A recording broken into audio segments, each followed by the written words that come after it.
Welcome back to my channel. Today we are going to be working on this brand new pattern. It is the Hugo Bowler Bag by Chic, and it is so adorable. So I am making the panda in this video, and I did do a live where I did the applique on the face, so I'll be sure to link that below. So this pattern comes with a dog and a cat face standard, and then you can purchase the extra add-on animal pack where you'll find the panda / bear. I love this bag. It is an adorable bowler bag. So it's got this awesome handle on top. It does, as written, have a zipper pocket on the back panel. I changed that up. The person that ordered this did ask for a slip pocket. So we'll be adding a magnetic slip pocket here in our video. I think these side D connectors and these tabs actually really class up the bag. I love it so much. And it will have a crossbody strap. I just don't have it close by, but it's okay. So it does have a double zipper pull opening for the main panel. It is gorgeous. It is large. It opens so wide. Inside there's a zipper pocket. In the pattern, it also has a slip pocket, but I did not add that in this one. And then it is finished with binding, so I show you how to do that in here. And what else? I think that's everything. So let's go ahead and get started. Thank you again so much to this designer for allowing me to create the tutorial with your pattern. It is amazing. And I can't wait for all of the new animal faces that you're coming up with so I can give them all a try. And in the comments down below, let me know if there's any other animals that are included with this pattern that you would like to see me applique, and I can definitely do another tutorial on the faces. And don't forget to like this video if you find this tutorial helpful, and also subscribe to my channel and make sure that you turn the notification bell on so you never miss a tutorial. So let's go over the supplies that we're going to be using. I have cut everything out, I think, although I always think that and then it never fails. I've forgotten something. So I have 2 long cuts of 3 32nd inch pipings. I will link these below. I believe they are 1 yard each. And then I have 1 inch wide, 2 strips of piping. That's what we're going to use to make our piping.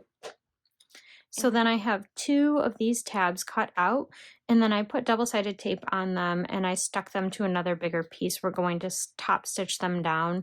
This is optional. I'm just doing this because my material is thinner and I wanted to place some Decoville light in it just to give it a little bit more structure so it doesn't stretch. But if you're using a leather, you can totally skip that. And then I have a 4 inch wide cut by the width of the vinyl. This is going to be my handle. Well, crossbody strap, I should say. And then I have my handle. So I made a mistake here and I fused my Decoville heavy before I sewed and turned my handle. So I also have another handle cut out so that I can show you the proper way to assemble it per the pattern, but then I'll show you what to do if you make the same mistake. And then I have my 2 exterior zipper panels. This one's going to be the front, this one's going to be the back. And I have fused my Decoville heavy in the center.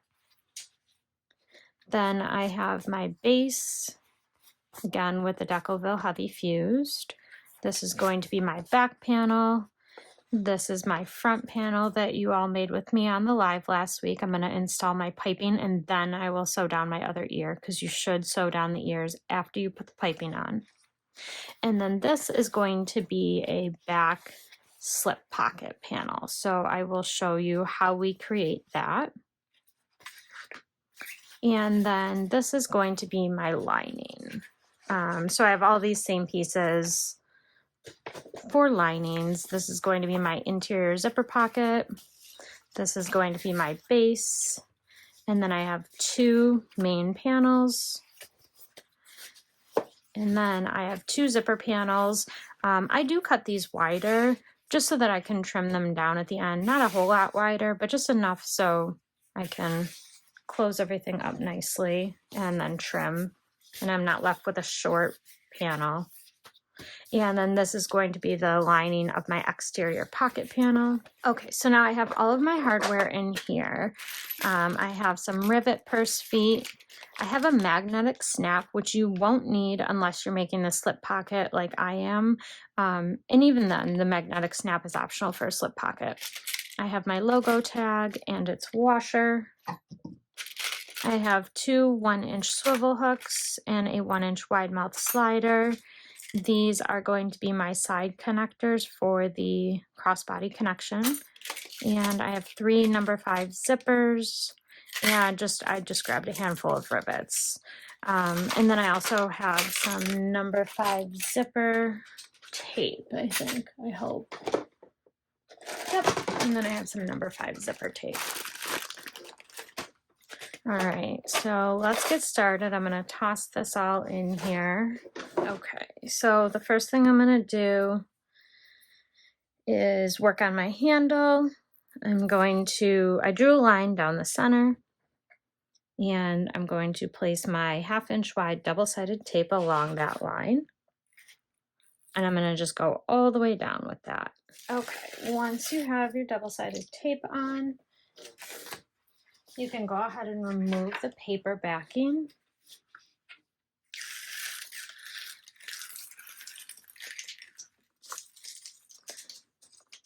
And then we're gonna fold the edges into the line at the center. All right, so we're gonna fold it right up to the line.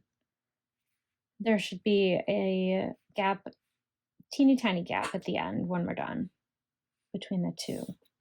So you'll do that on both sides, and then I'll be right back. Okay, once you have all that folded, you should have this. Then we're gonna fold it in half one more time to encase all of our raw edges. And then I'm gonna stitch 1/8 of an inch away from the edge down the side.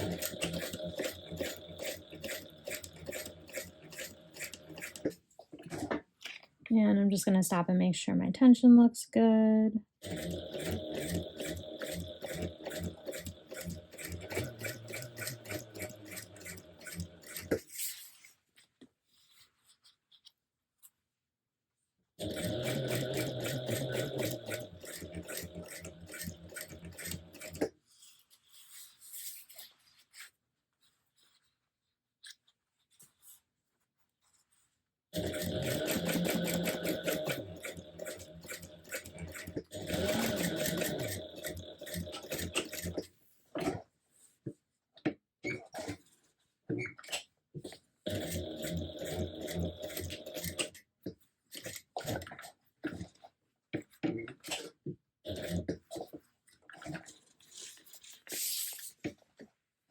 All right, once you get to the other end, we're gonna go ahead and stitch across and then come back down the other long edge.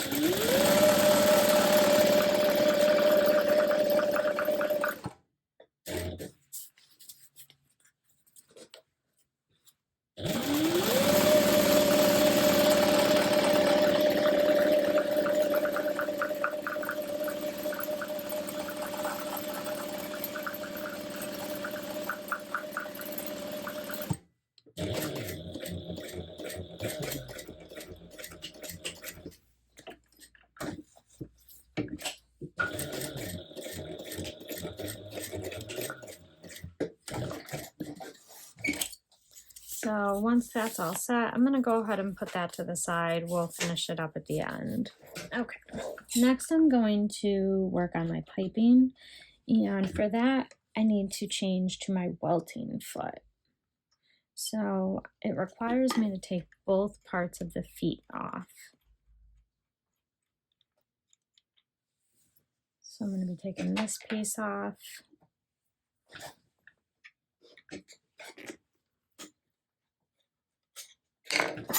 And this one.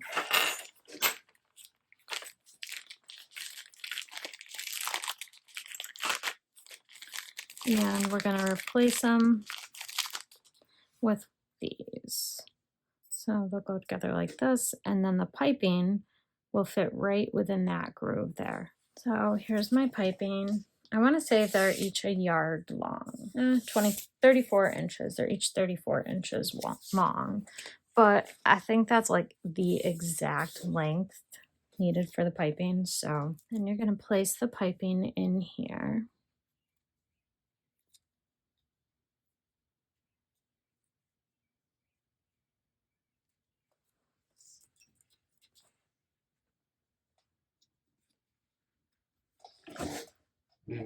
And I'm going to start by locking the piping in. And then I'm going to turn. And the idea is to fold this over in half, or wrapping it around the piping. So if you see, my piping is right here, and we're going to go ahead and stitch this together. When I'm making piping, I really like to try and make my thread match, just so that at the end there's no stitches that are really visible. So see, this is what it will look like. And that's probably actually pretty hard to see in black now that I see that. So I'm going to do that on both pieces of piping, and then I'll show you what they look like once they're all finished. But this piping piece just fits right in the groove. And I am using like a PVC. It's a firm piping, but it's not so firm that, see, like it bends really easily.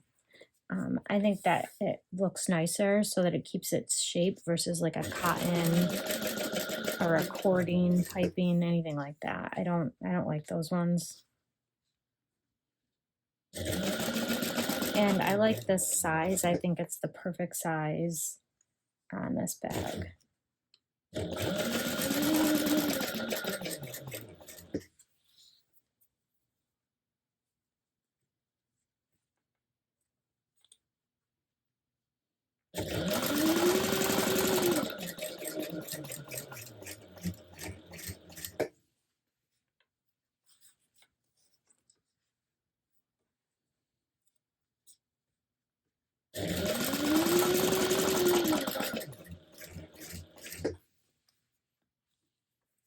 I'm going to cut the extra off here. Let those out. And I'm going to use this at the end to wrap it around so that you don't see any piping joining. I'll show you when we get there.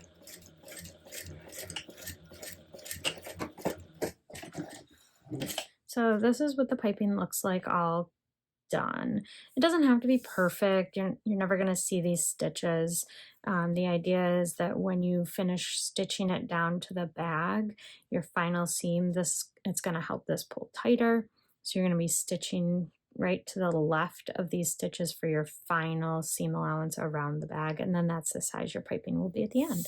So I'm going to do that for the other one. Once your piping is all done, I'm just going to go down the piping, and like once every half inch or so, I will not be measuring, but about every half of an inch, I'm just going to make a slit. Don't cut your stitches. And this is just going to help the piping wrap around the bag nicely because it is a bowler rounded style bag. Okay, so now to attach my piping, I'm going to first mark my center within the seam allowance.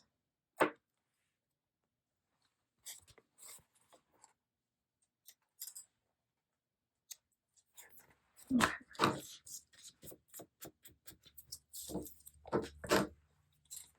Then I'm going to grab one of those scraps that I cut off, and I'm just going to straighten up the edges if they're not.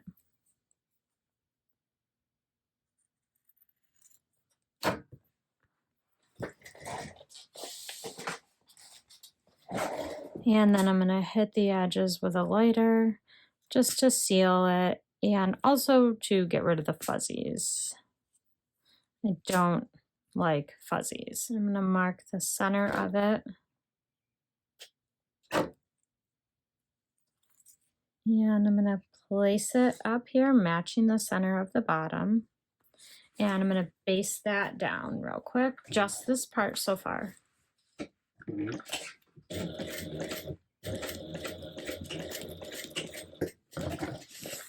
And I'm going to take my piping and I'm going to start it right here at the center mark. And I'm going to go around and clip it in place. So I want my piece to be in the center, so it's matching up with the center piece. And I'm just going to go around and clip it all around the front panel and see how it turns so nicely around the bend. That's why we made these cuts. See, it helps the vinyl open up more so the piping can round the bend easier. So this is why we don't usually put the ears or any pokey outy bits on until after we put the piping on, because you're going to have to take care to go around the ear. So make sure you put your ears on after your piping. It's not the end of the world if you don't, but it's just easier.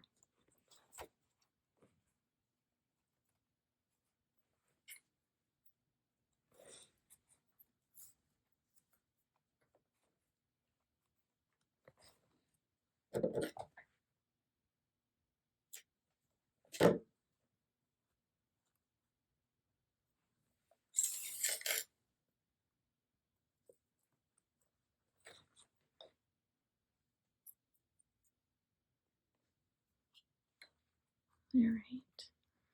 Now I'm getting back to the center of the bag, and I'm going to go ahead and trim that little piece there because that's in my way. And then we're going to trim the end so that everything lines up.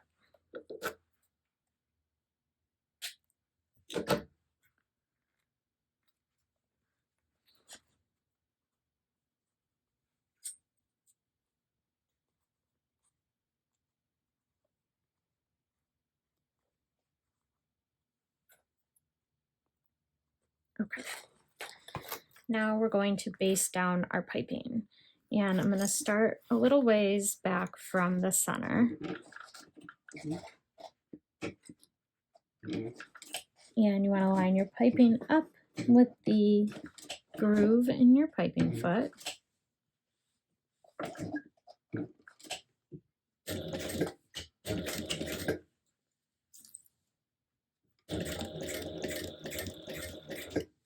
And keep going over the center.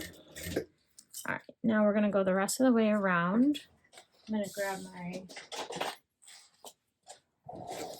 stiletto just to help my piping stay where I put it.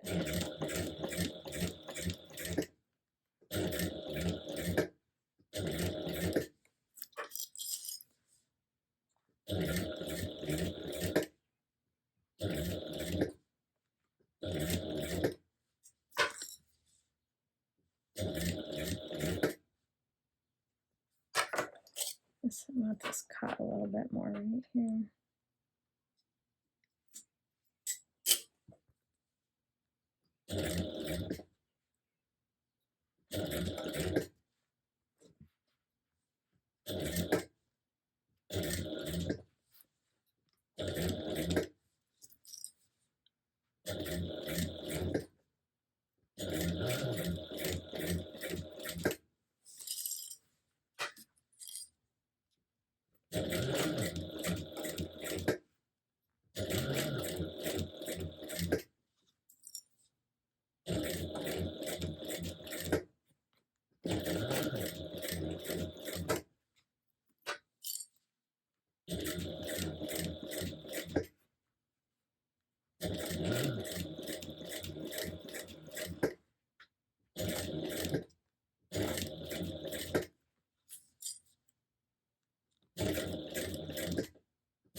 It's a pain to have the ear here.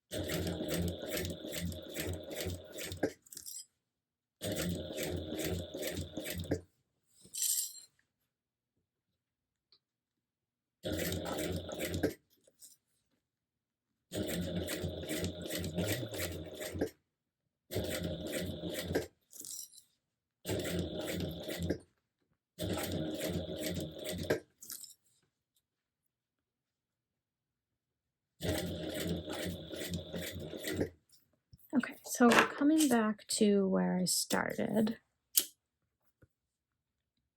And we're going to sew right back up to here.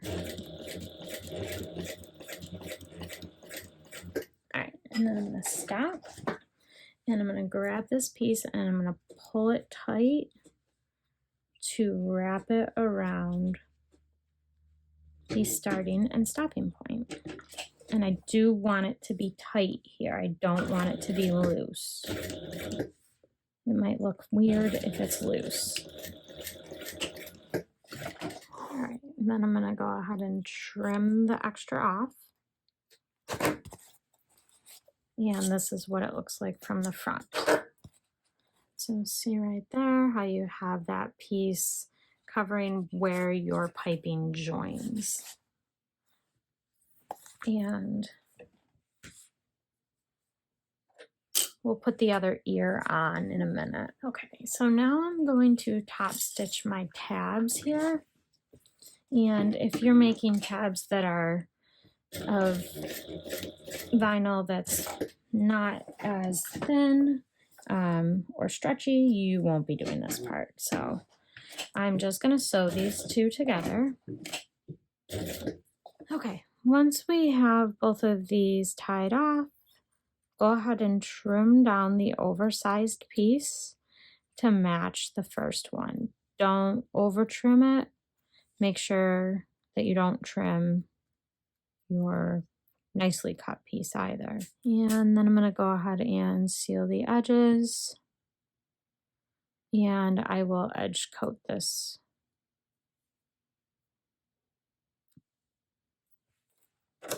So I'll do the same thing with the other one. I'm going to go ahead and work on my optional slip pocket here. So this is just a feature that I'm adding. It's not anything that's part of the pattern. So I overcut my lining piece because I just thought it would be easier. I'll trim it down at the end.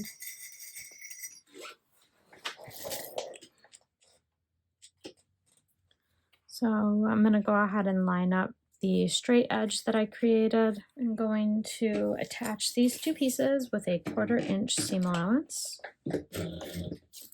Really, you can use whatever seam allowance you want here. It's not relevant. Let's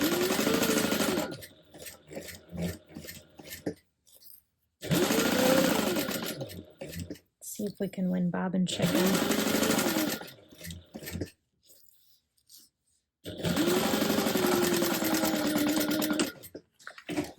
Oh yeah, we won. Where'd my scissors go? All right, now I'm gonna go ahead and open this up and press my seam allowance. You can do a couple of things. If you want to see a pop of the lining, you could fold it like this and top stitch that way. I think I'm just gonna fold it like normal.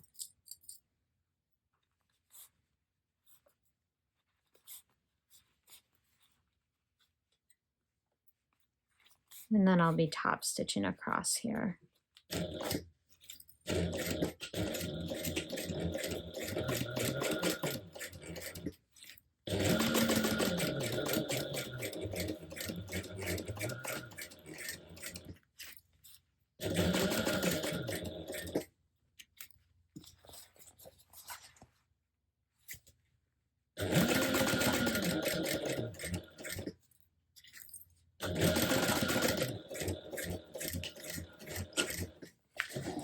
Now I'm going to match my exterior pieces just to find the center at the top.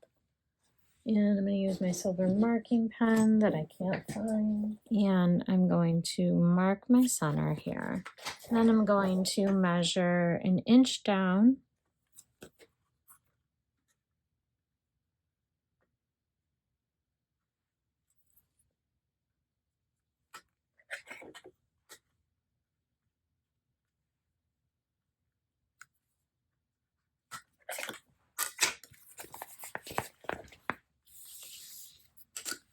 So I'm gonna punch a hole right here and I'm gonna install my rivet. I don't think I'm doing rivet magnets. I'm not, okay. So don't punch a hole if you're not using rivets.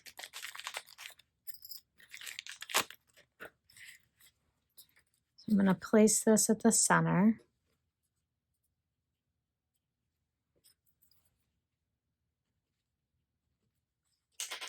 And we'll go ahead and cut those open.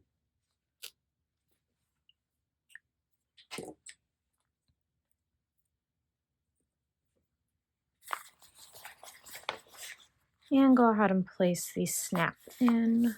All right, and I'm gonna grab a piece of foam just to back that. And I'll go ahead and cut out holes.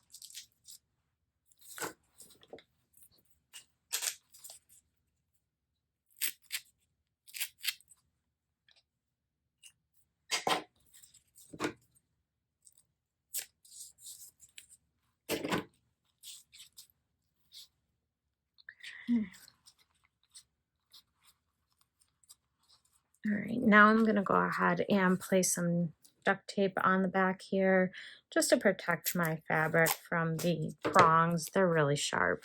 Now I'm gonna go ahead and find the center bottom here, and I'm gonna install my bag tag here. I'm gonna go like a couple of inches up.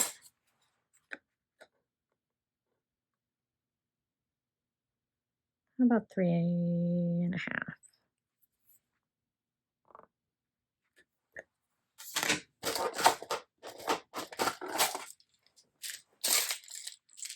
And I'll grab my washer.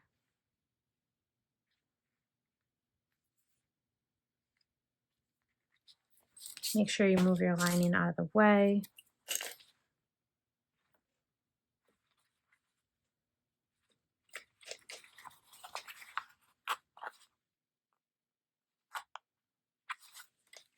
Once you have everything on, I'm going to go ahead and baste these pieces together, and then I'll trim down the lining.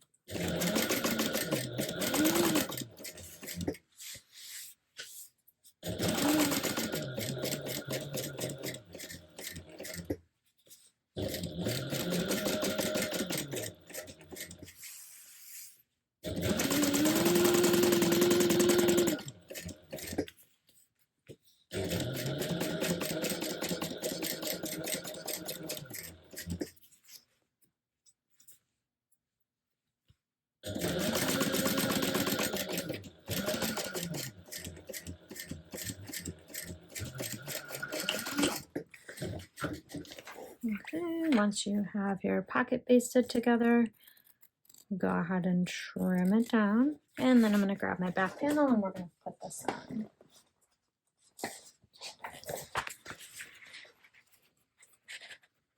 And match up the centers. Okay, let's go ahead and baste this together. Oh wait, just kidding. Don't baste it yet.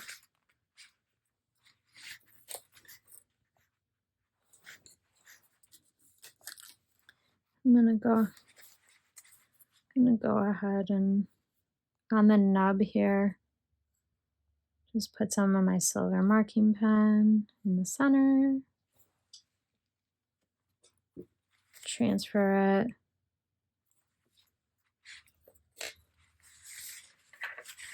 I'm gonna install the other side of my snap. Okay, once you have your snap installed, then go ahead and baste it together.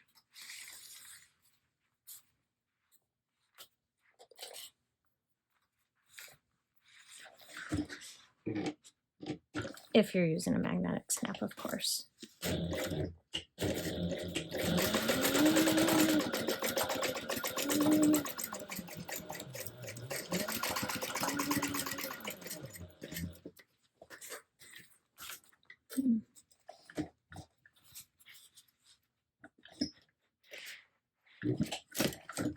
What happened?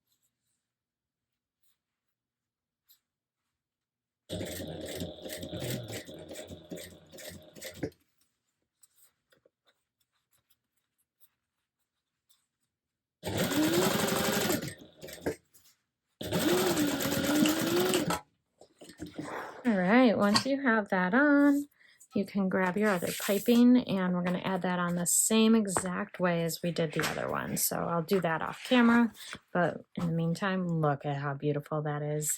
It's so elegant with the gold hardware on the black.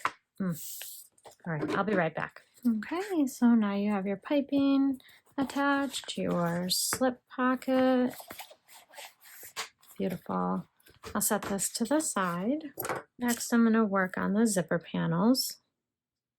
So I'm going to go ahead and place my 1/8 inch wide double-sided tape on one side of each zipper panel for the exterior and the interior. And this is just going to help it stay together while I'm sewing it down. Okay, so I'm going to go ahead and remove the paper backing from my zipper panel. And then I'm going to place this along the zipper panel right at the edge. And we'll go ahead and remove the paper backing for my lining.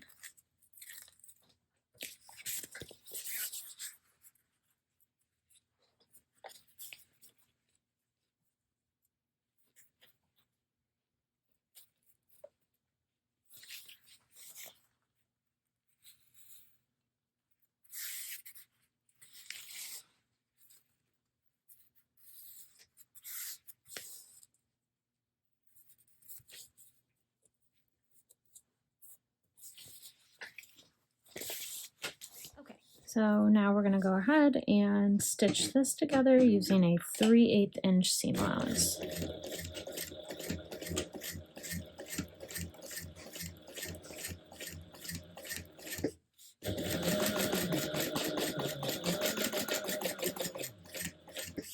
And you should be stitching next to your decoville, but definitely not through it.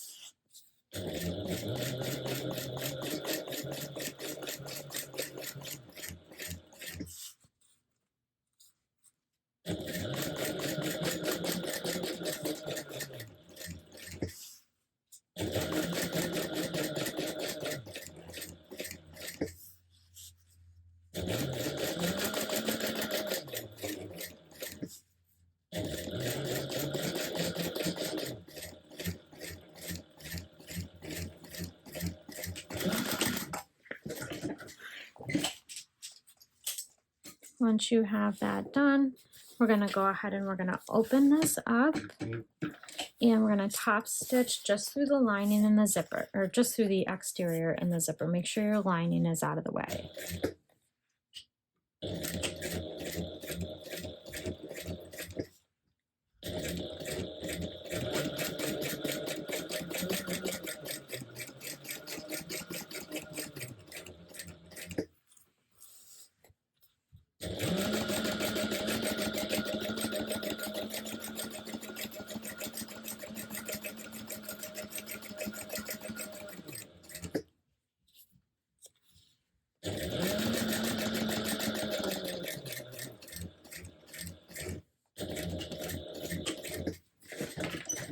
Okay, now that you have that, you can go ahead and turn this over.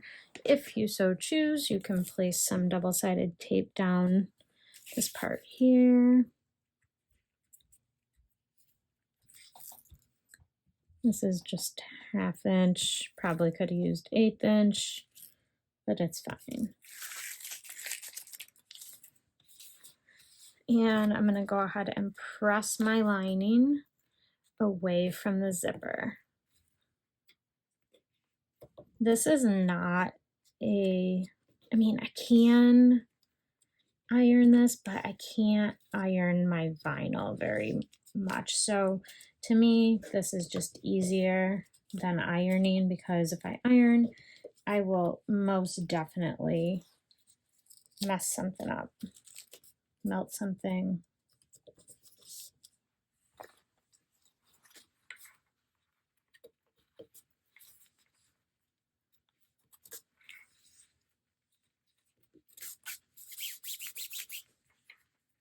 I love how this feels. This is Resist Slick, I think, from Weft Warp. It's beautiful.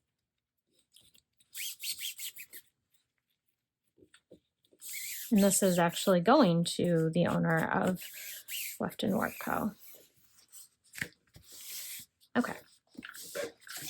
So now I'm going to go ahead and top stitch down the other 3 sides of the zipper panel.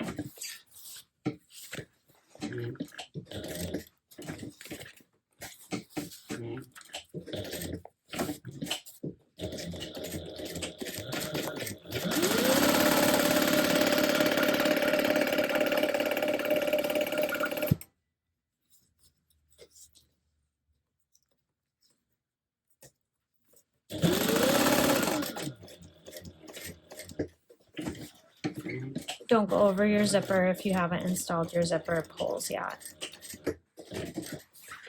And you don't want to stitch closed your bigger panel. You only want to do this with your smaller one, which is why I started with the smaller one.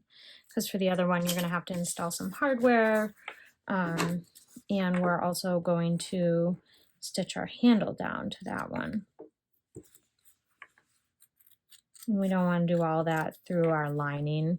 This way we won't see it at the end. We won't see the stitching for the handles or the hardware for the D-rings or anything like that.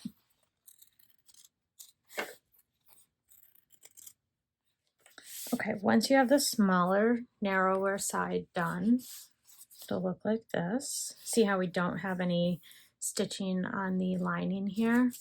So now we're going to go ahead and we're going to put the wider side on, but we're not going to stitch the pieces together like this. We're going to stop once we get there. And we're going to place the exterior piece, making sure that you line up the exteriors. So I know for me, my lining is cut way big, long and wide, but my exterior is the correct size. So it's important to make sure these are both lined up. It's not lining up. Why is it not lining up? Wondering if my vinyl stretched or shrunk, I guess, on one of them.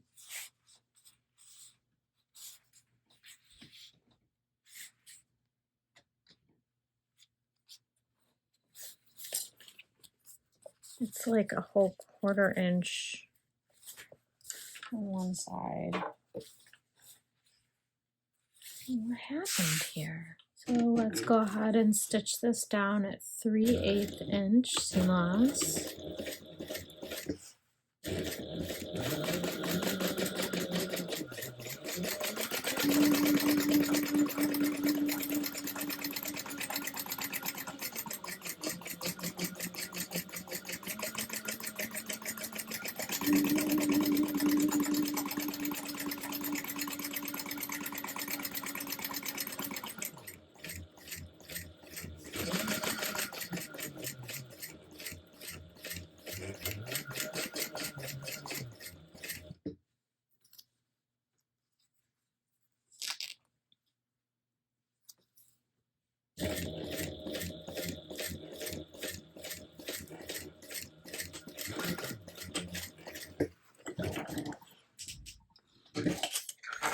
Just because I know I have a discrepancy here, my seam allowance is 3/8 of an inch.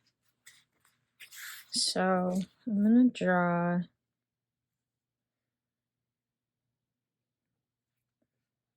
three-eighths of an inch. 3/8 of an inch from the long one, so I can take a proper seam allowance. So when I'm sewing this, I'm going to go just to the outside of the line. So we'll still be okay, even though there's the discrepancy in the length. I have no idea what I did. Maybe I wasn't paying attention when I cut them, but we'll have plenty of seam allowance and we'll be able to even it right up. So that's what I drew these for.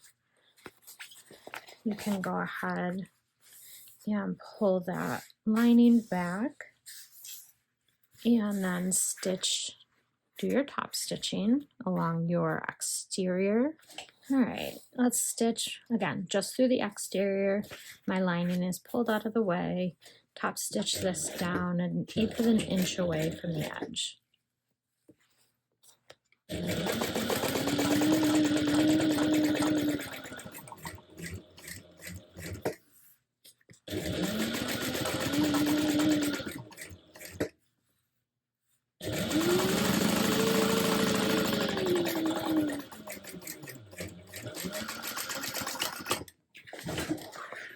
I'm going to set that off to the side for now, and then I'm going to change my thread to white because my handle is going to be white. And I'll show you how we work on that. Okay, so this is your handle piece. I made a mistake.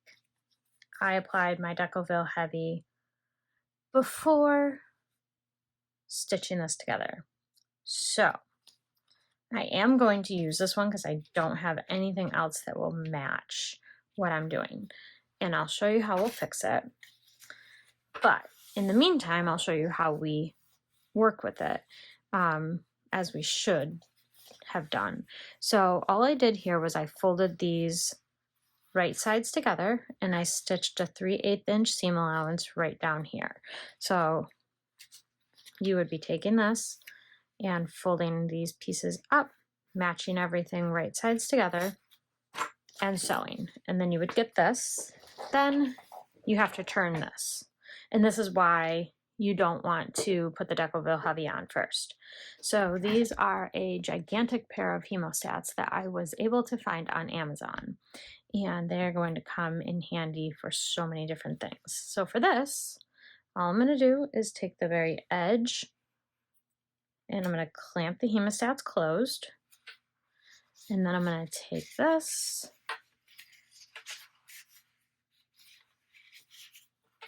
I'm going to place them up into the tube.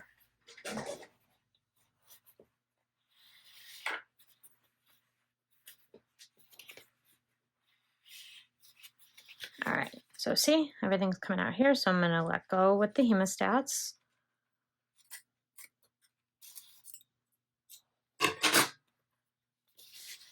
And you're going to go ahead and pull the vinyl the rest of the way through. All right, and I'm going to show you how to complete this. I know this isn't the one I'm going to use, but I really want to show you how to do it. So now at this point you would slide your Decoville Heavy in. And then I'm going to go ahead and place some double-sided tape. So we're going to bring everything to the center.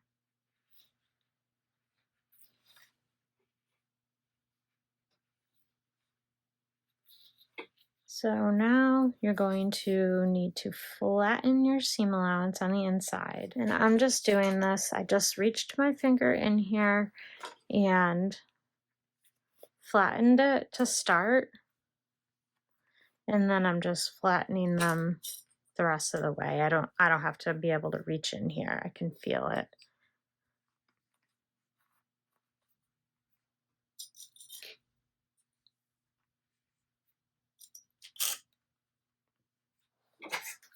Okay.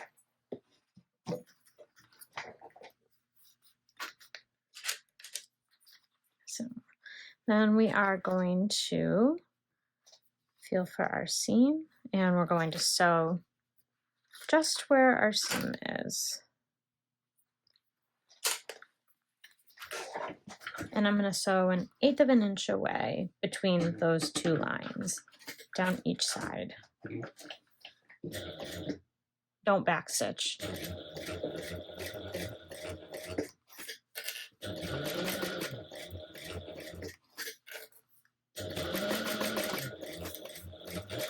And don't forget to put your Decoville Heavy in. I really think it's important in order for you to get the best stability out of your handle. All right.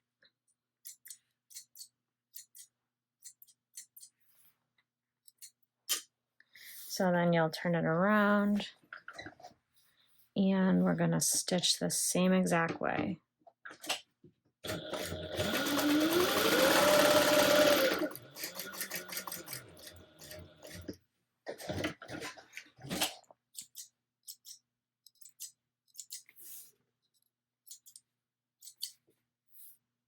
So this is what you'll see on this side. This is got the seam allowance here. Everything's good.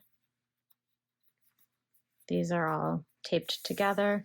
This is what your handle should look like in addition to having the Decoville heavy on the inside. If you make the same mistake as me, this is how you fix it. I'm going to take one side of the extended pieces, and this is white, so I'm going to very gently, lightly as possible, draw a line at the 1/2 inch mark.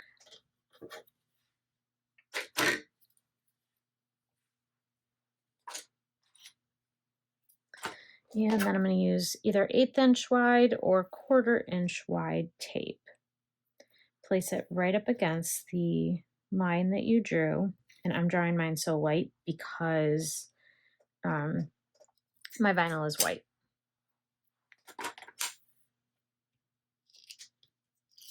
Okay, so now I'm just going to take this piece here and I'm going to fold it up to that line. So the line is a 1/2 inch away and we're folding it up to it, which means we're folding over a 1/4 inch seam allowance here.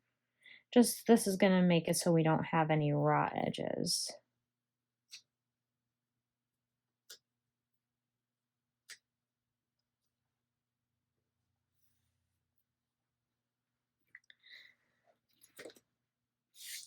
And now I'm going to use some more double-sided tape. This time I'm going to use the 1/2 inch. And I'm going to place it down the entire length of the handle, right on the edge of the Decoville.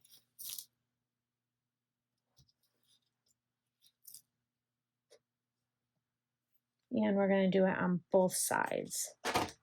Okay.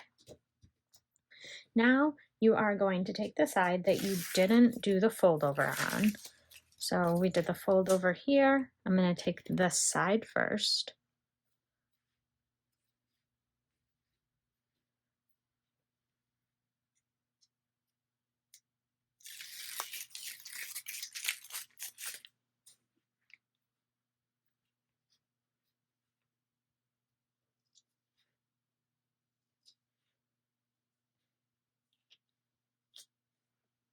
You're going to fold this side, fold it right over the Decoville heavy.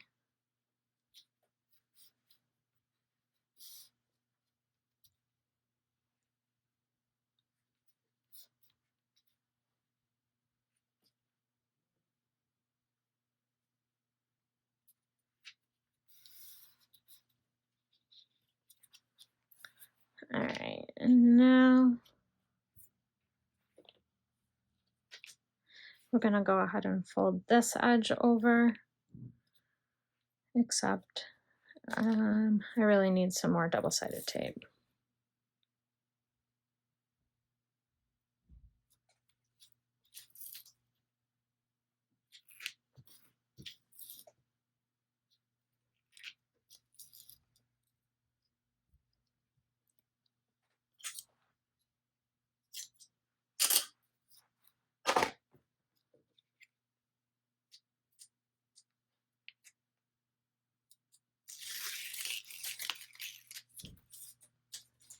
Now you're going to take the side that you have folded over and you're going to fold this part over.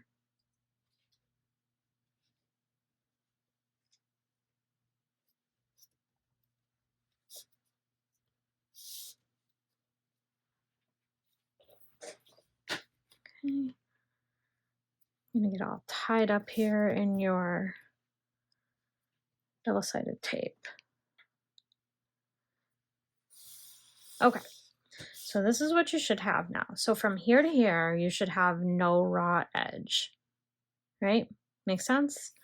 From here, you will have a raw edge, and I'll show you, you know, just on the other one, you would have had it too. So from the front, you should have this. So now we're going to feel for this, or we can measure. How about we measure? So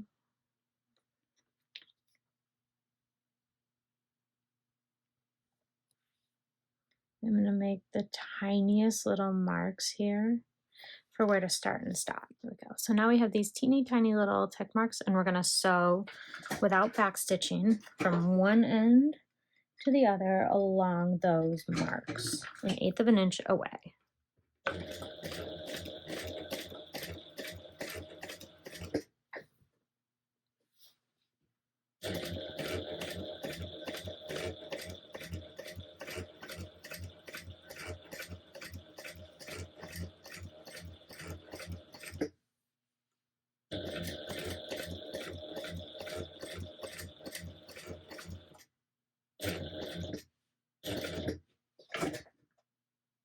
Perfect. I landed right on the mark.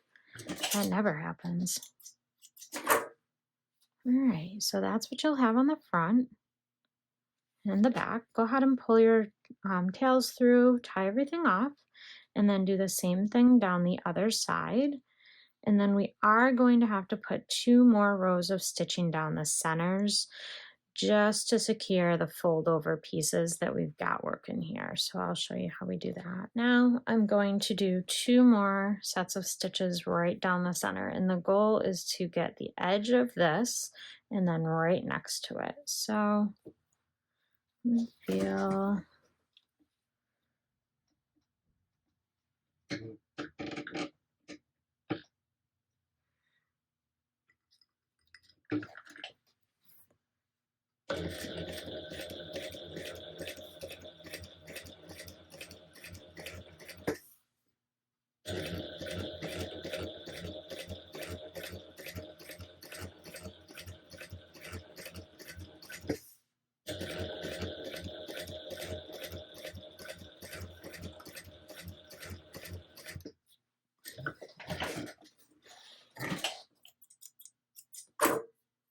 so we got that. Now we're going to go back and do the same exact thing, coming up the other way. Make sure you start in the same position. And about 1/8 of an inch away. Try and keep everything as equal as you can.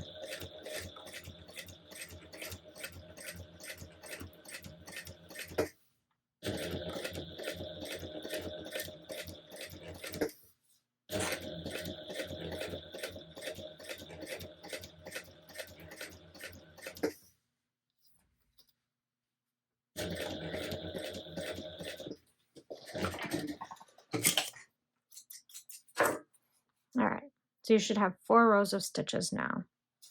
I'm going to tie them all off in the backs. So now we're at the same position as we would have been with the correct one. So we're going to do everything the same as what's written in the pattern from here.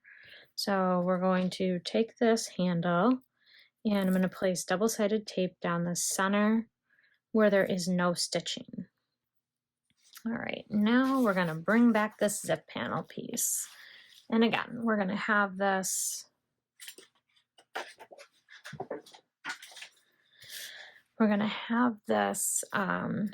lining out of the way. So I'm going to take this here and I'm going to measure 3/8 of an inch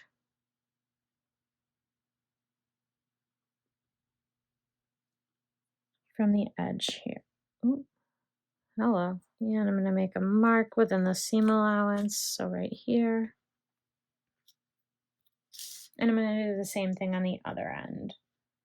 I'm just marking the position that the handle is going to start in. So now I'm going to take the paper backing off and let's go ahead and line this up as best as you can.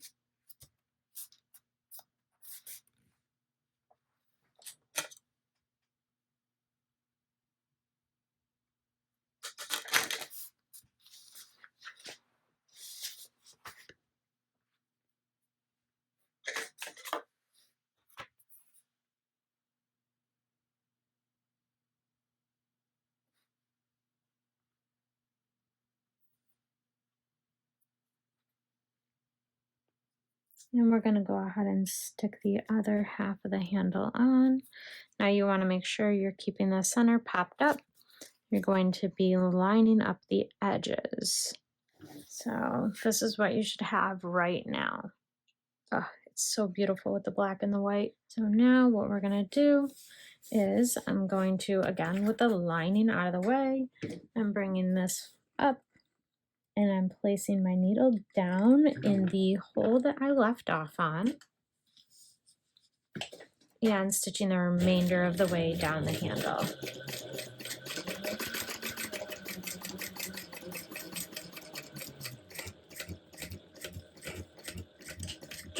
And you can backstitch at the end because it will be in the seam allowance. Same thing on this side.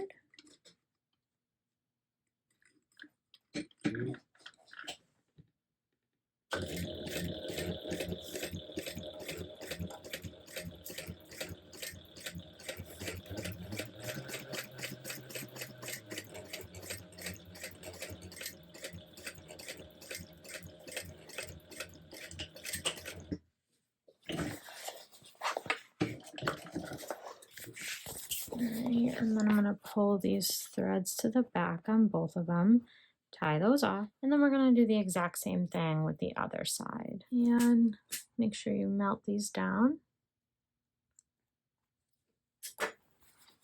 And let's do the same exact thing on the other side now.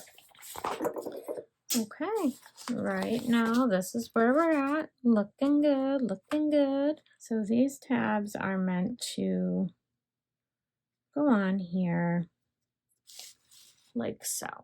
And I'm going to rivet each end in. But I didn't edge coat them. I forgot. I got busy. I went for dinner with the kids and I forgot to edge coat. So let me get a coat on real quick and I'll show you how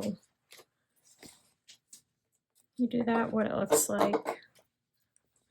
So this is my base coat and this is my edge coat applicator. The raw edges soak up a lot of base coat right away, if you can see that, hopefully.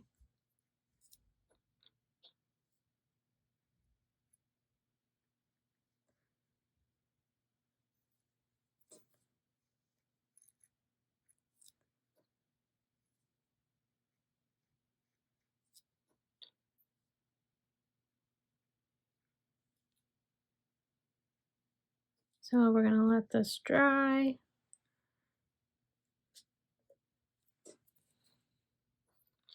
And then we'll put another coat, maybe 2 on it, and then I will paint it black. While that's drying, I'm going to go ahead and measure here to place my crossbody hardware. So what I'm going to do is I am going to draw this line here. And that's where my tabs are going to go. I'm going to butt them right up against these lines here. So now I'm going to undo the screws on my D-ring hardware. And you can do this a couple of ways. Okay. So what I'm going to do is I'm going to place the washer on the hole that, or on the dot that I drew earlier. And then I'm going to make another one for the bottom part here. So I'm going to punch these 2 holes out here. And then I'm going to repeat that exactly the same way on the other side. Okay, so now that I have my holes marked, I'm going to go ahead and punch these out.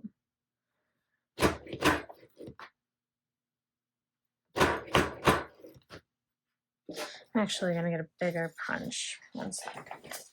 Okay. Once you have those holes punched, re-punch them out apparently with your awl because things just aren't coming through here tonight.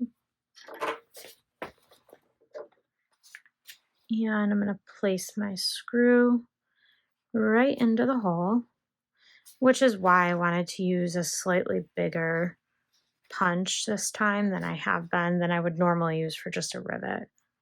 I want this screw to fit freely through here. Oh wait, shoot, I didn't put the washer on. Don't forget to put your washer on.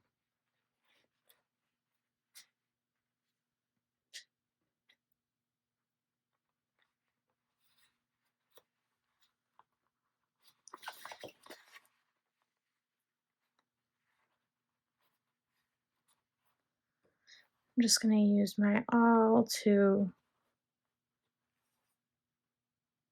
expose the screw, and these are a little difficult to install. And then you're going to line this up.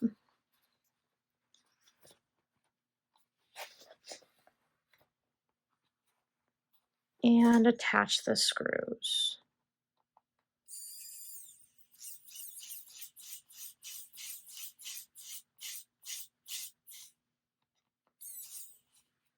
It feels like it caught, so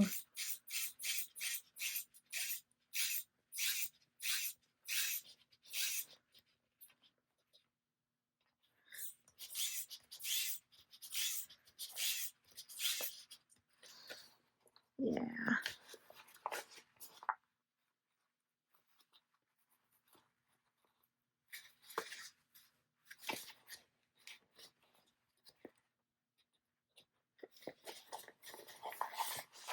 Alrighty. So there's that one. Then I'm gonna go ahead and put the other one on off camera. Okay, once these are installed, that's what they should look like. So once the tabs are dry, I will rivet them on right here, and then we can close up the lining after that. But I will go ahead and get my double-sided tape ready on here. Just gonna run it along the edge like I did on the other side so that I can attach my lining and pull it away and all that good jazz. I like how that worked. And my machine doesn't mind double-sided tape. If your machine can't handle double-sided tape, it gunks up the needle, whatever it is, don't use it. You could also clip everything in place, but that's where we're at. And I love how the handle looks. Oh my God, it's so beautiful. Love it. I am actually gonna, because I'm gonna have the tab here, I am gonna run a couple of stitches right where I drew these lines.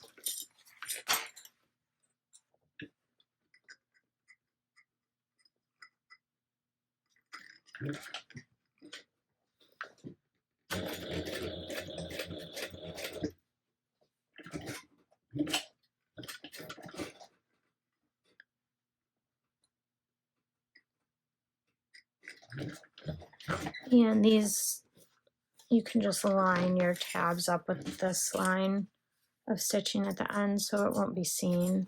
I just want to give it a little more stability. Okay, so once I have my hardware installed and my little tabs riveted down, we're going to go ahead and baste down the lining.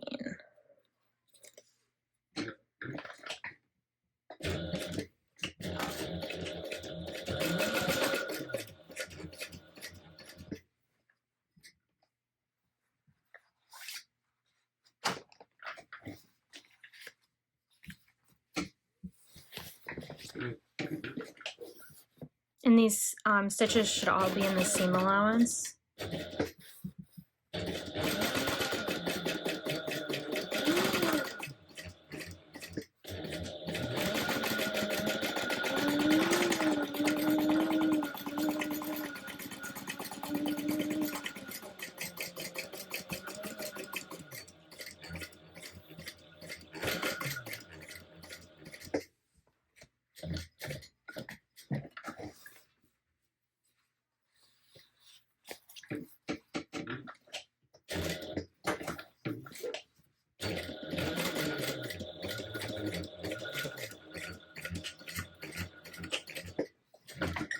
Okay, so now I'm going to install both zipper pulls, and we're going to install them going opposite directions. And then we're going to come to the other end and install this one. So here we go. These are attached. I'm just going to toss them in the center. I'm going to go ahead and just put a little stay stitch here on the edge just so nothing accidentally flies off. Okay, now I'm going to go ahead and change my thread back to black, and I'm going to trim down the lining. And then attach the base. Okay, so what I'm going to do is trim this down. Remember, I don't know what I did, that I ended up with this discrepancy here, but we're just going to go with it.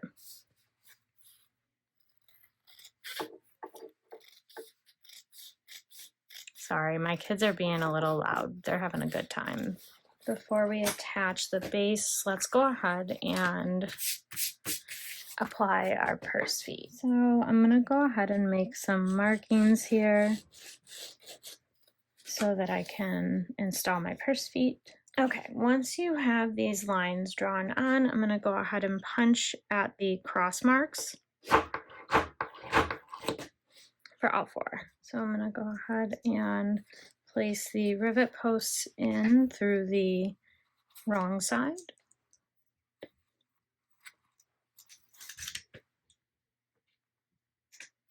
And then pop on the purse feet.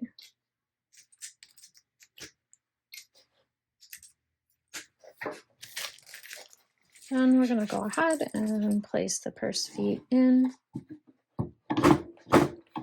Go ahead and stop them.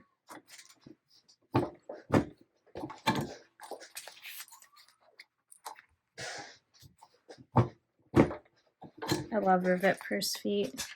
I think they're so much nicer than the ones with the prongs. Now we're going to go ahead and attach the base. So I'm going to attach the exterior first and attach that with a 1/4 inch seam allowance. I'm going to back stitch over the zipper part, like the zipper teeth.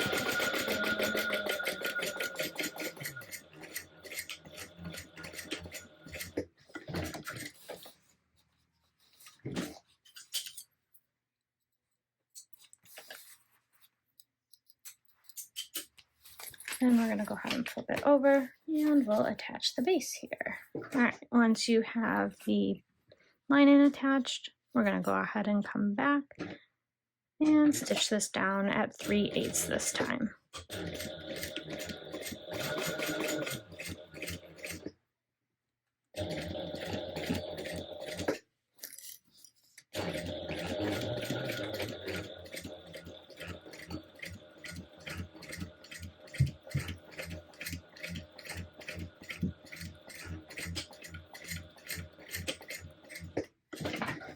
So I'm going to be sewing just through the exterior. So I have my lining base off to the side over here. So I'm just going to be top stitching through my exterior base.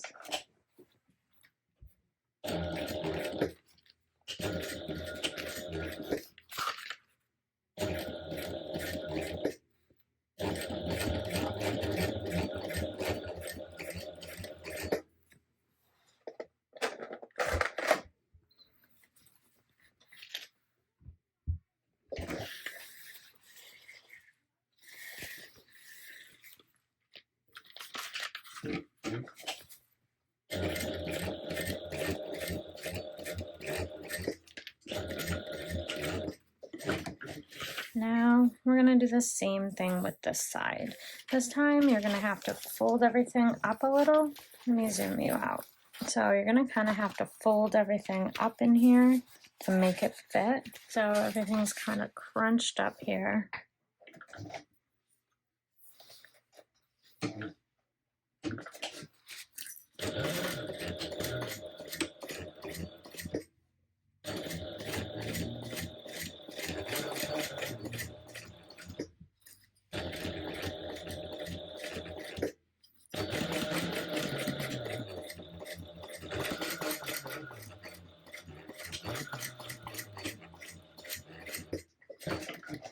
And now I'm going to fold this up to bring this piece up. And we're going to match that up. Now we're going to sew it 3/8 inch.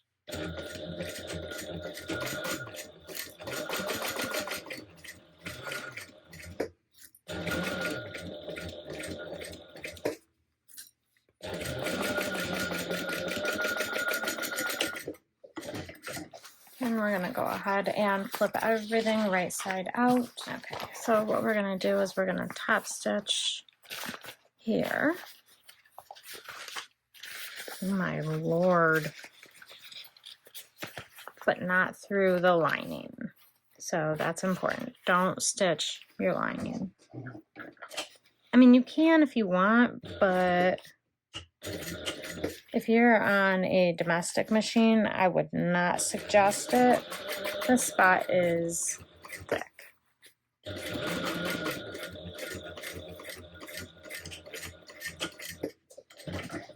All right, once you have those done and top stitched, I'm going to go ahead and put these pieces together, and I'm matching up my centers right here that I have snipped, and we're going to just baste these closed down at the bottom.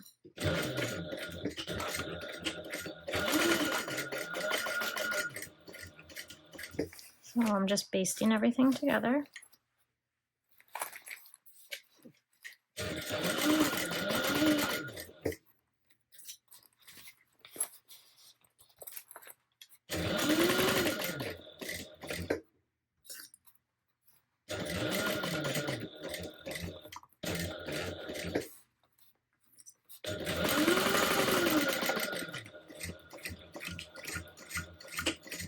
Okay, so this is what you should have right now. Here's your gusset. Everything was basted together. Look at that. It looks beautiful. My kids are making so much noise. I'm so sorry. All right, so the last bit we have to do is the lining. So this is my lining pocket piece. I'm going to flip it over. I've marked my centers, and I drew a line 1 inch down from the top. Now I'm going to draw another line 1/2 inch down from there. Maybe my pen doesn't die. It didn't die, it actually blew up all over me. Never had that happen before. Anyways, then I am going to draw a line 1 inch in from each long edge here. And this is going to create the box for the zipper panel. All right, once you have those lines drawn, I'm going to go ahead and I'm going to draw a line down the center. So from there, I'm going to do my little triangles, and I just kind of eyeball these. Okay, now I'm going to take one of my lining pieces, and this is the top here, and I'm going to place my ruler centered at 1 3/8 inches from the top. I want to make sure I get it right. 1 3/8 inches from the top. Centered, and then go ahead and line the center of this up with that ruler, 1 3/8 inches down. And I'm going to grab some masking tape, and I'm going to tape that in place. And this is slippery material. You could pin it. I don't really like pins though. It never fails. If I pin something, I get myself stuck with a pin. So I'm going to place this masking tape here. So that's what you should have. Just kind of double check, make sure it looks even. I think it looks even. Hope it looks even. All right, once you have that done, you're going to go ahead and sew around the box.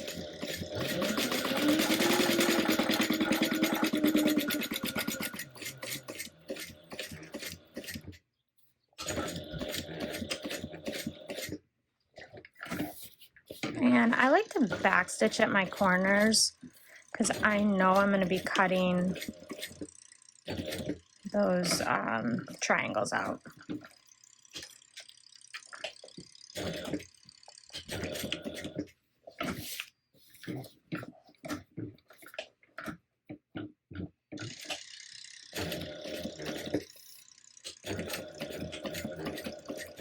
So like I was saying, I like to backstitch in the corners just because I know I'm going to be cutting in them, and I like to secure them.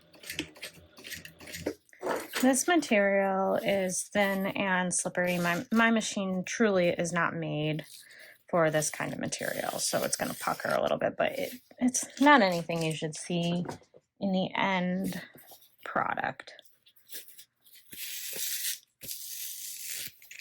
At least I hope, because I love it. Also, Don't use masking tape with this on the raw edges. They will fray. All right. So now I'm going to go ahead and I'm going to cut this open here. So to do that, I'm just going to lay it in half, just to kind of cut like a slit to open. Perfect.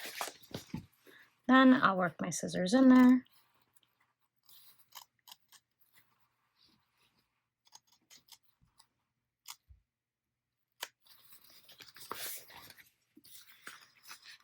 There we go.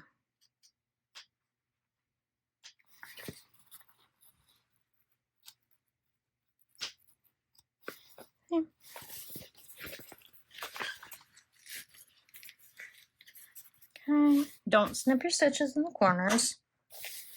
Now, this isn't really a fabric I can iron easily. I mean, I could, but it might not go well for me. So I'm not going to take that chance. I've got some double-sided tape, 1/8 inch wide on the back here. And I'm going to go ahead and take off one of the pieces.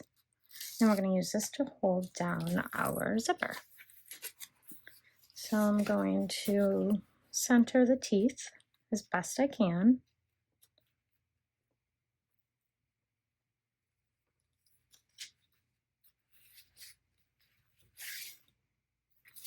And then I'll go ahead and remove the other piece of tape.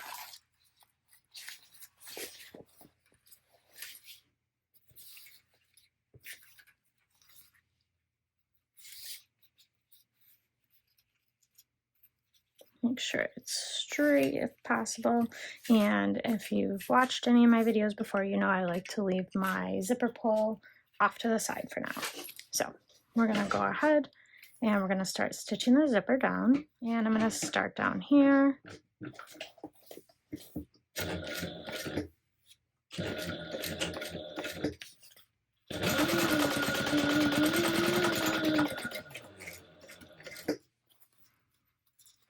And I'm just going to hold the corners straight to help alleviate any puckering. Just because it's not a material that my machine loves, but I love it, so here we are. Okay. And then I'm going to come to about halfway and stop with my needle down. I'm going to trim these, and then I'm going to pull my zipper in and past my presser foot.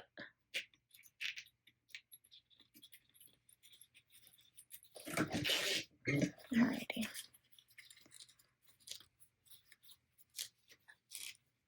Now I'm going to lay everything back down and continue around and finish sewing it.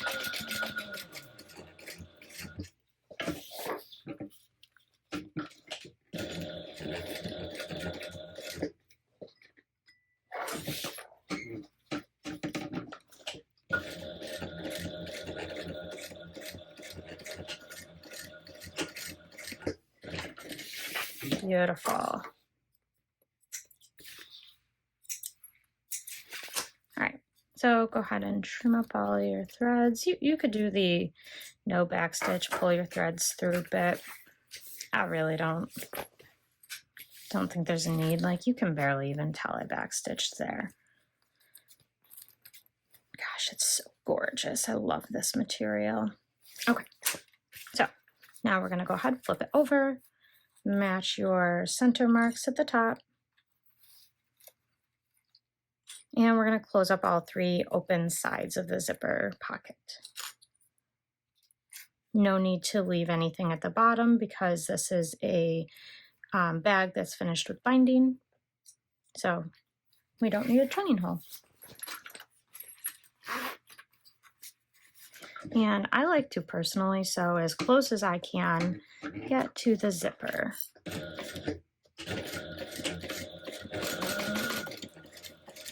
Without sewing through it, obviously.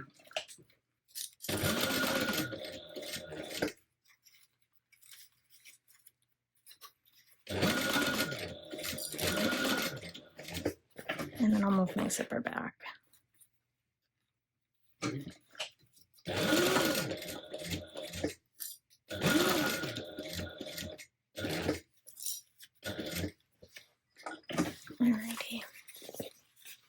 Then we're going to turn and we're going to come down this side. Now what's important here is that you catch both of these little triangles here in your stitching. And I will back stitch over them.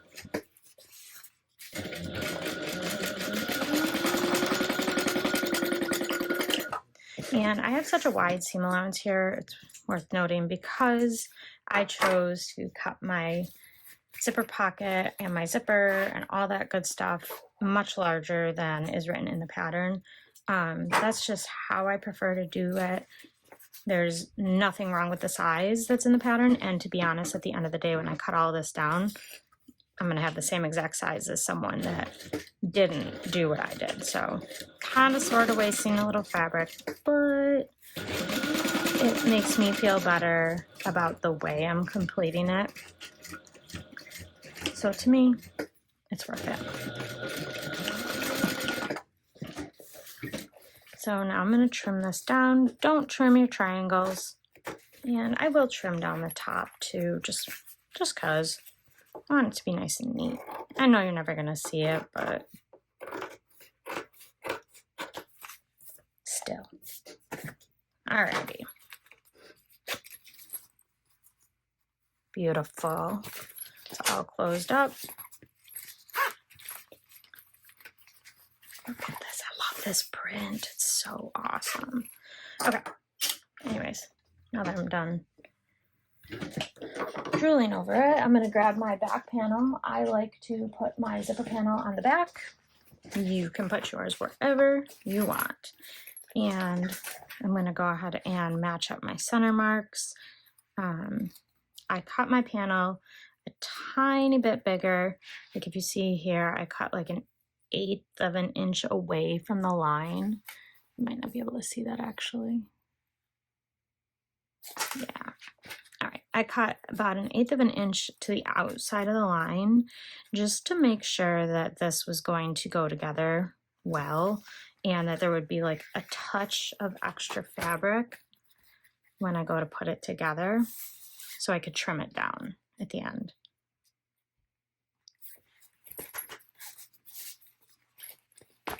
I just prefer to be able to trim down and instead of not have enough, because then I can stretch the fabric to make sure there's no wrinkles or anything like that. I know, I'm weird, guys. I'm weird and I know it. See how like it's kind of tight right there? We barely have enough. I could have been short there if I didn't cut it big enough. And chances are it would work itself out in the seam allowance without a problem. But I don't want to take that chance because this is beautiful material and I don't want to waste it. I don't even know if it's available anymore. I will have to reach out to her. Okay, so see how it's nice and smooth on this side? That's what I'm going for. So I'm going to flip it over and then I'm going to baste this all together at 1/8 of an inch seam allowance. See, because now I'm right up against the piping, but not interfering with the piping.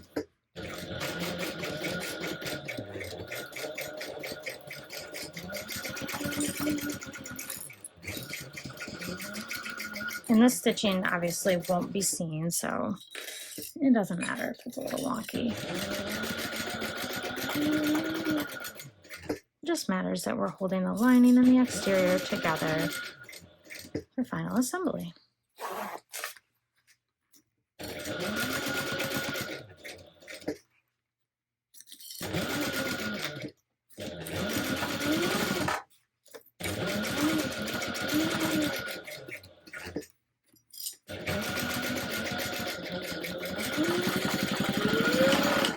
Let's make sure we got it all on the other side. And we did. Look at that. So now really quick, I'm going to just trim down my lining as needed so that there's nothing like sticking out from the sides here for when I do final assembly, so it doesn't interfere with my seam allowance and I can achieve the correct seam allowance without the extra lining being in the way. And this is how it will look on the inside when it's all done. So see how it's not like puckered or anything like that? It's Perfect. It's beautiful. So I'm going to do a couple things now. First, I'm going to put my ear back on the front. So if you watched my live, we did faux stitching here. I've since painted the edge of the ear, and we got to put the ear on. So let's do that. And I have these silver markings here, and then I have corresponding silver markings here. And actually, I'm going to toss a little tiny piece of double-sided tape on here, just to hold the ear where I put it. I want to put it below the rivet, just so I'm going to line these up. I'm going to put my rivet back on and press that rivet real quick. So I've set that rivet, and now what I'm going to do is I'm going to come in here and I'm going to re-stitch these stitches that I had in here before.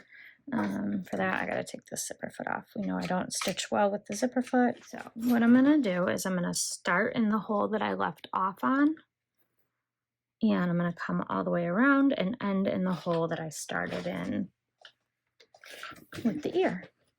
So let's do that.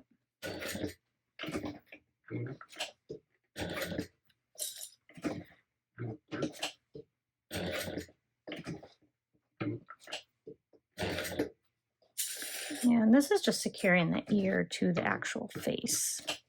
Because yes, the rivet is going to help, but it's not going to hold the whole ear. So we want it to be stitched to the actual face as well.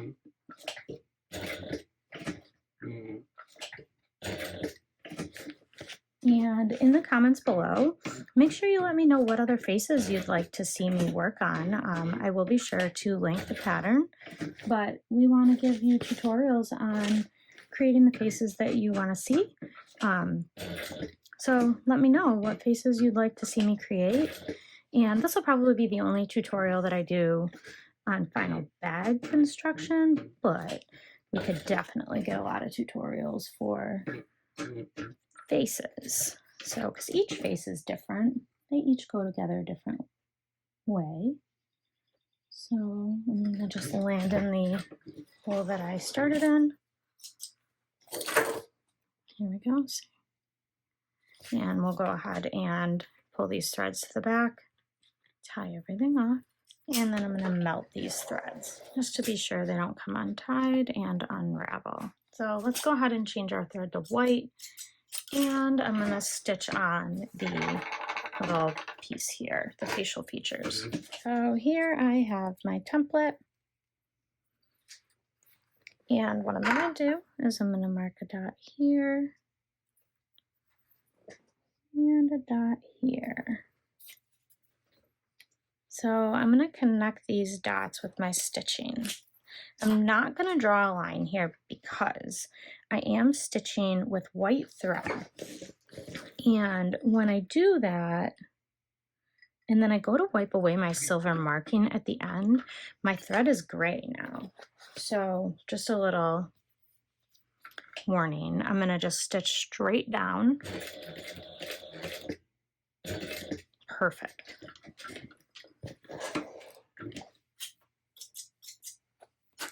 Beautiful. All right, and I'm gonna remove that and pull my threads to the back and tie them off just like I did with the eye earlier. There we go. It is so beautiful. Oh my goodness, I love it. All right, I'm gonna go back to my black thread real quick, and we're gonna finish this bad boy up, and we're gonna attach our lining for the front panel just like we did for the back. And this one is going to be a little bit easier to put on, I'll be honest. It's not like I probably didn't need to cut this one bigger, but just for consistency I did. And when we're doing this, we're just going to want to make sure that everything stays smooth and that we also move our ears out of the way. Don't stitch through your ears. You will be sad. I will be sad for you. 1/8 of an inch, don't forget.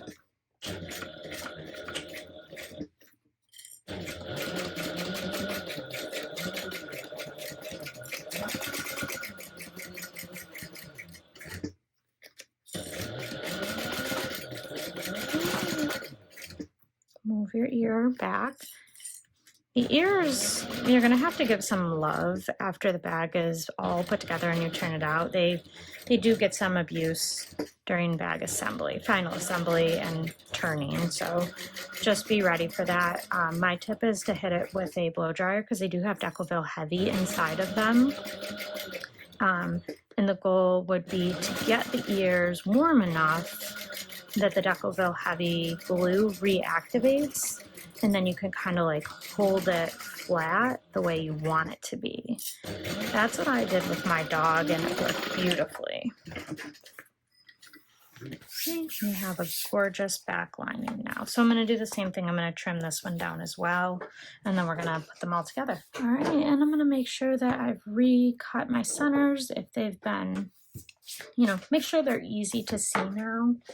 And do that on the front as well as the back, just because you really want to focus on the centers and get everything lined up nice. The last thing you want is your bag to be off center. And I don't remember if we found the centers on my gusset yet, but if we didn't, let's do that now. Oh, looks like we did, but not on the lining, so we'll just redo that one. Now it's time to put all three pieces together. I like to start with the front. So the front goes on this narrower piece. I'm going to unzip everything. I'm going to grab some clips. For this bag, I used these clips because stapling isn't ideal. So let me point you down this way a little so you can kind of see how I'm going to do it. Let's do some snips in the gusset first. Sorry.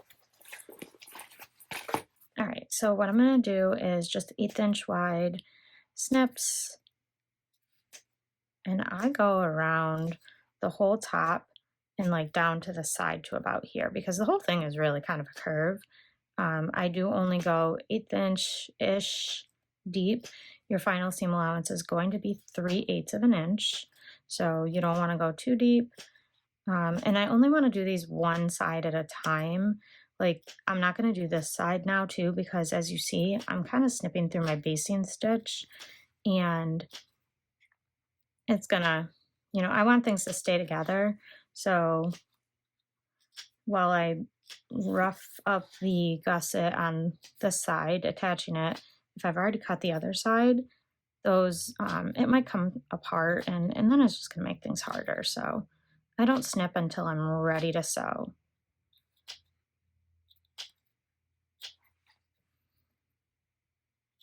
Some people attach it and then they snip too. That's also an option. Okay, now for real, let's do this.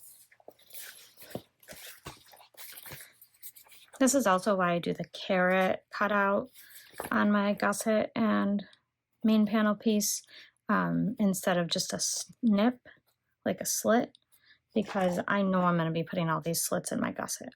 Okay, so this clip goes over and around the piping. If you see here, it goes over and around the piping, so it's like it's gonna hold. You could staple this one, but if you're using a material that has any kind of bulk to it, it's going to be so much, especially when you get down further to where the gusset and base join. You'll see, I'll show you.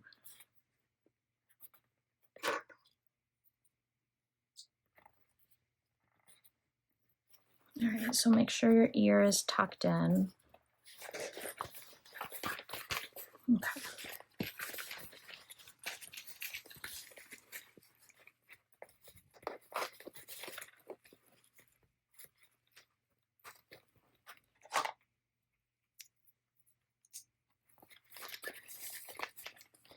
And I do end up using a lot of these clips when I do this, especially with this one I'm going to be, because this lining fabric is so slippery.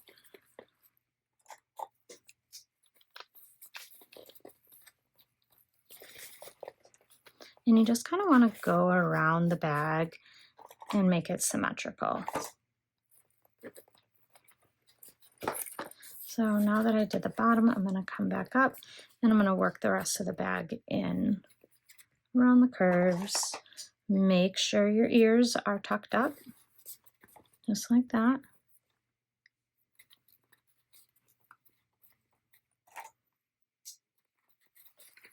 And I will try to find these clips.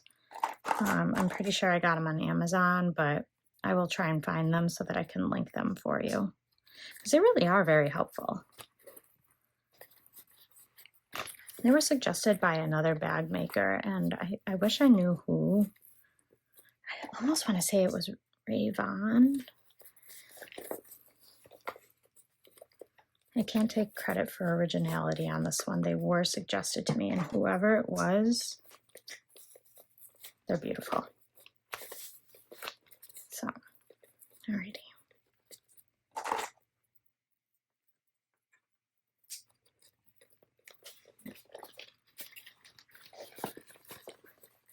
So back up this side.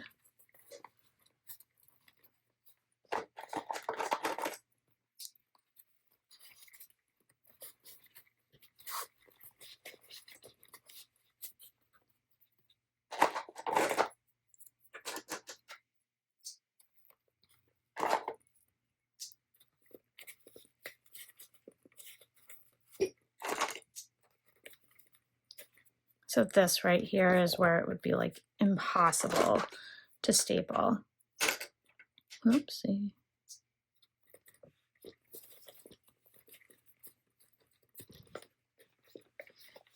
All right, that's what we're looking like. I should say we're going to use our piping foot for this part if you have piping. If you don't have piping on here, this won't matter. You can use your traditional foot. The reason we're going to use the piping foot is because we want everything to fit nicely up to the piping, so you don't want to like squish your piping. I'll show you as we go. Hopefully I don't mess it up, because I did mess it up one time. And I do it with my zipper open. I think that makes it easier. And I'm going to go around this a couple of times. So you are free to do it however you want. This is just what I have found works best for me so far. And I've made about 4 of them already, I think. So I'm going to go around it one time with my foot up, apparently. No. So I'm going to go around it one time, add 1/8 of an inch seam allowance, just 1/8. And that's just going to be for the purpose of removing these clips. That's the only thing I'm trying to do here, is tack everything together so I can take the clips off, because the clips are kind of in my way. And see what I mean about the ear really taking a beating while we're assembling things.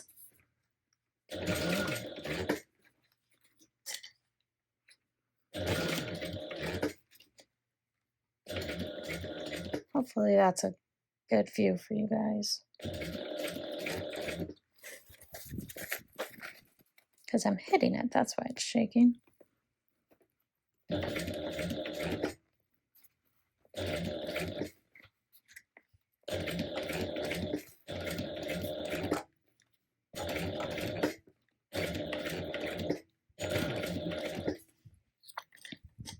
All right, so you want to make sure that your centers are staying lined up.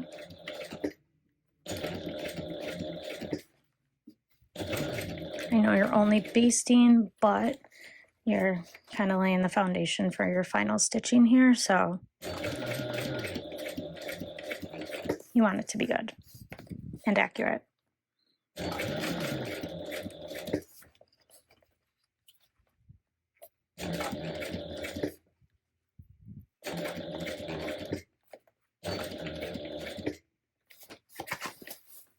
Oops, so sorry, I keep hitting the camera.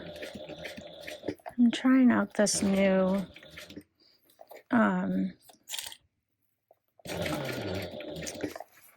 stand, like camera stand, and I think it's gonna go back. I'm not sold. For the price, it's low quality with a high quality price tag.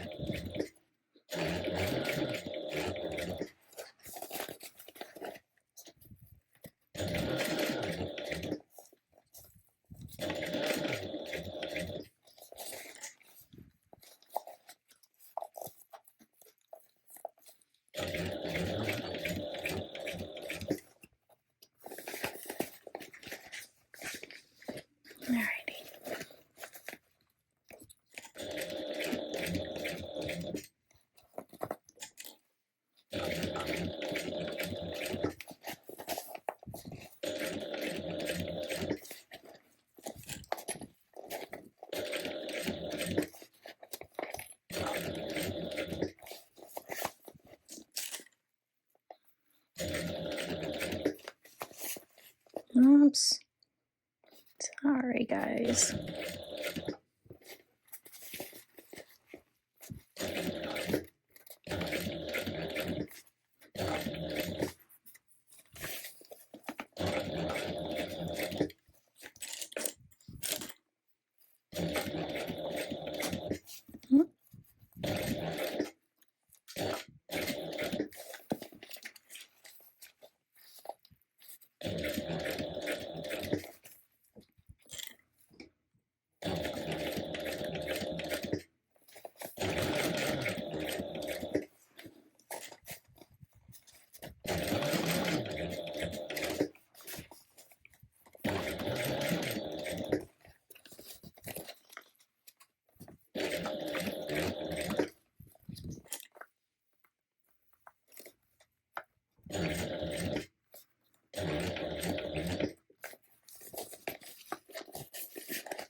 Oh, crap.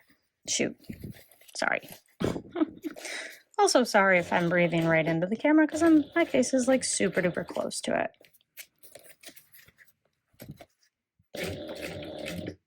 We are almost back to the beginning.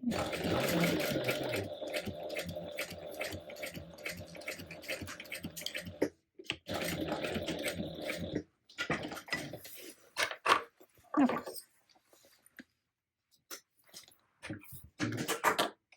I'm going to just take a look at it real quick. I know we only did 1/8 of an inch seam allowance, but I want to show you a couple of things. So this is what we have right now. So we only did 1/8 of an inch seam allowance, and remember our final is going to be 3/8. So this is part of the reason why, you know, so the end ultimate goal is to cover these stitches so things will be nice and tight so that your piping will look gorgeous. So you want to make sure you're pushing your piping forward in the next step so that this is what your end result looks like instead of this. You don't want your piping to be loose. So because of that, I'm going to go around this 2 more times. I know you don't have to, and I know it's extra, but I feel like as I creep closer to the piping, it makes it easier for me to keep the piping in a good position. So I'm not going to show you that because it's literally the same exact thing. I'm going to go around it 1 more time at 1/4 of an inch seam allowance, and then my final time is going to be my 3/8 of an inch seam allowance. And just watch your piping on the inside when you do. It's going to be the same exact thing. So I'm going to do that off camera and then I will be back. Okay, so I finished the front panel and I also applied the binding, and I will show you how I applied the binding when I do the back panel. So yeah, this is what it looks like right now, turned right side out. Its little face is so stinking adorable. Here's our piping pieces here. And he is just so perfect. And this is what it will look like from the inside. So see, here's the piping, or the binding. And just roll the seam. You'll have to just shape it a bit, but the piping will really help that. So we're going to install the back panel exactly the same way. I'm going to install it with 1/8 of an inch seam allowance, remove my clips, and apparently throw them on the floor. So I'll remove the clips after I do the 1/8 inch seam allowance. Then I'll go around and do a 1/4 inch. Then I'll go around a 3rd time and do a 3/8 of an inch. And then I'm going to apply the binding. So I'm going to do all of that, and then I'm going to come back and show you how I do my binding. Okay, so now what we're going to be doing is applying the binding. So I've got you guys pointing like down here so you can see. I put double-sided tape 1/4 inch wide on both sides of my binding here.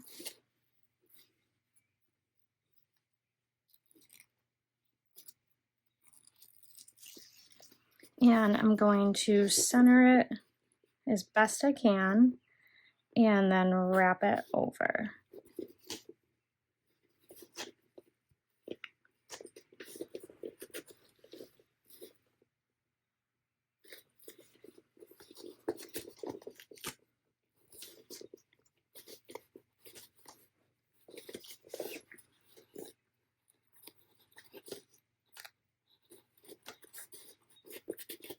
And what you want to do is just check to be sure you're going to have enough to cover the other side, which we do. The goal is to cover the stitches on both sides in addition to the raw edges. However, if you can only cover the raw edges and some of the stitches are exposed, it's really not that big a deal.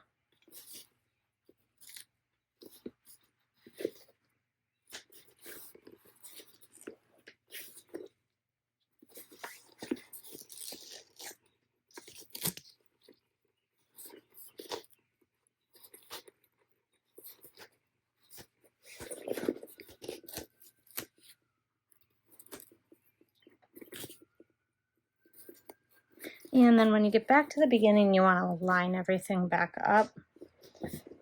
And I'm going to just trim off the excess here. You want to overlap a little bit, but not a ton.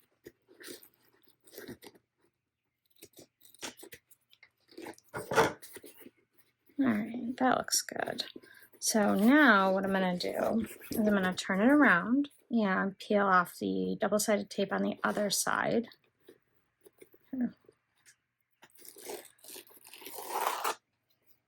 Wow, this tape paper is not peeling off well. I don't understand why.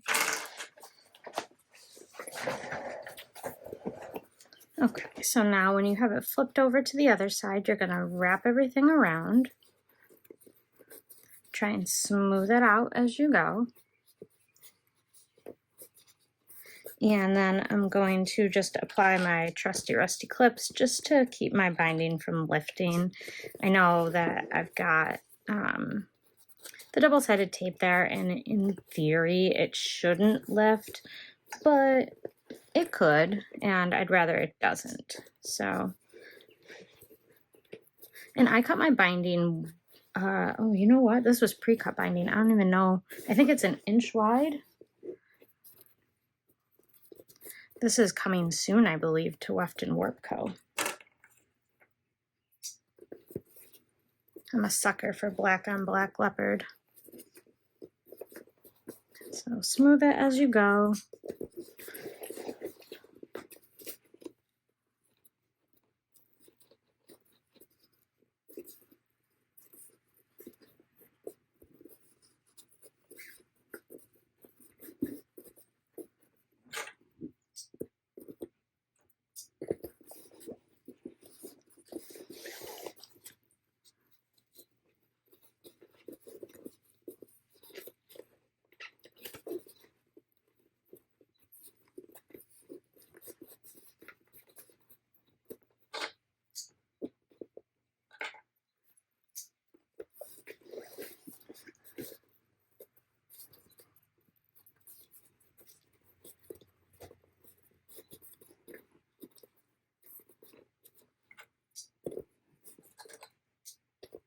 Okay, we don't need nearly as many clips as we did for sewing it. Okay, I think this is the easiest part, to be totally honest. I know binding scares the crap out of some people. Don't let it. It's really simple.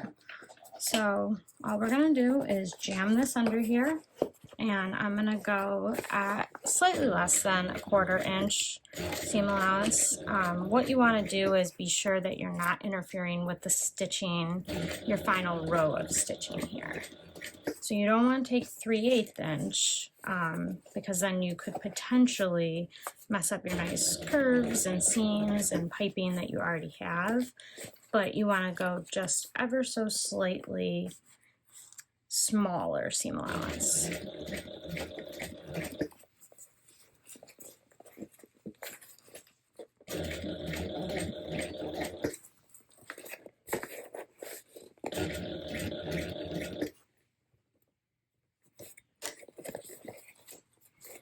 And see how it's lifting a little bit like right here? That's why I have the clips on there, just so that doesn't happen.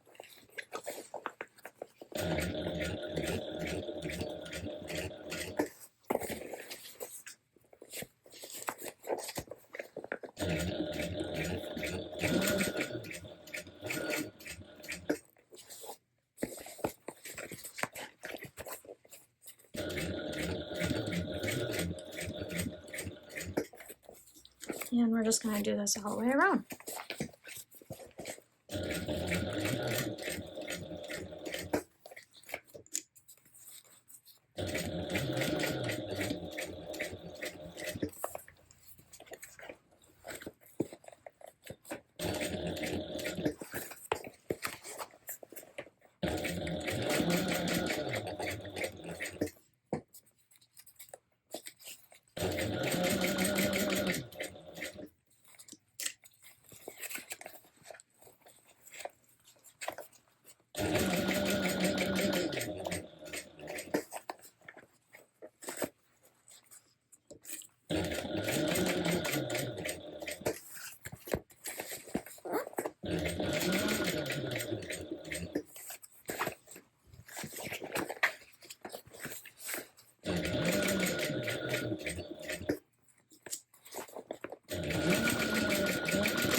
And it doesn't have to be perfect. I always pick a color thread that blends in with my binding for this reason.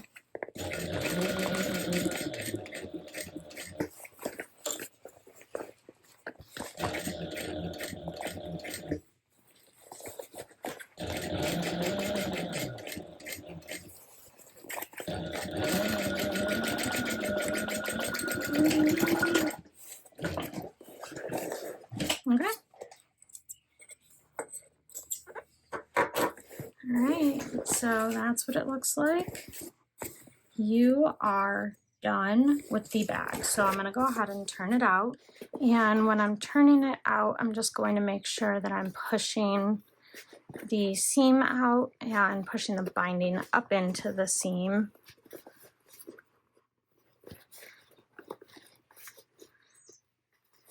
So it's going to take some rolling and shaping to get it right and sitting just the way I want it. But once it's there, it's not going to go anywhere. And also once the customer fills the bag, it's really going to make a difference. And your bag is done.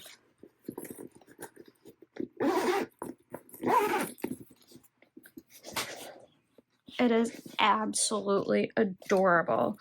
So the only thing that is left for me to do is to attach my crossbody strap and just put that hardware on. I'm going to do that off camera because it's the same every single time. So I will do that off camera. But yeah, this is my Hugo Bowler bag and I absolutely love it. And I hope the person it's going to does too. So if you found this tutorial helpful, please go ahead and give it a like.